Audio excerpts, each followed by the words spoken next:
সন্ধ্যাবেলা শিবু অফিস থেকে আসার আগেই আমি চাটা বসিয়ে দিয়েছিলাম। ও বাড়ি ফিরে এলো আর তাড়াতাড়ি করে চাটা দিয়ে দিলাম। তাড়াতাড়ি করলাম কারণ আমাদেরকে যেতে হবে সুপার মার্কেট, তারপর ফিরে এসে আবার ডিনারটাও বানাতে হবে।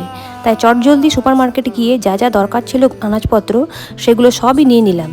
আর প্রত্যেকবারই শপিং করতে গিয়ে কিছু না কিছু আমি ভুলে আসি, তাই এবার লিখে নিয়ে গেছিলাম। তো মশলা আনাজ যা যা নেবার সবই নিয়ে নিয়েছিলাম। তারপর প্রচণ্ড জোরে খিদে পেয়ে গেছিলো, কিন্তু বাড়িতে ডিনারও করতে হবে, তাই একটু হালকা করে ঘুগনি খেয়ে নিলাম, যেটা আমার বাড়ির কাছেই ছিল। টক জল দিয়ে দারুণ বানায় আর দাম নেয় মাত্র 10 টাকা। তো ডিনার প্রিপারেশনের জন্য যা যা সবজি লাগবে সবগুলোই নিয়ে নিলাম। আর বাড়িতে পৌঁছে দেখলাম শিবু সমস্ত সবজিগুলোকে অ্যারেঞ্জ করে দিল, আর তার মধ্যেখানেই আমি সমস্ত সবজি টবজি কেটে রেডি করে দিলাম। কারণ আজকে হবে চিকেন দিয়ে খিচুড়ি, আর খিচুড়িটা শিবুই বানাবে। শিবু খিচুড়ি স্পেশালিস্ট, তাই ওই বললো আমিই বানাবো। আর চিকেন দিয়ে খিচুড়িটা খুব দারুণ করে ও। ডিনার তো রেডি, আর খাবারটা হয়েছিলও দারুণ। এই খিচুড়িটা খেতে আমার অসাধারণ লাগে। তো ভিডিওটা ভালো লাগলে লাইক শেয়ার করে দিও। দেখা হচ্ছে পরের ভিডিওতে। টাটা।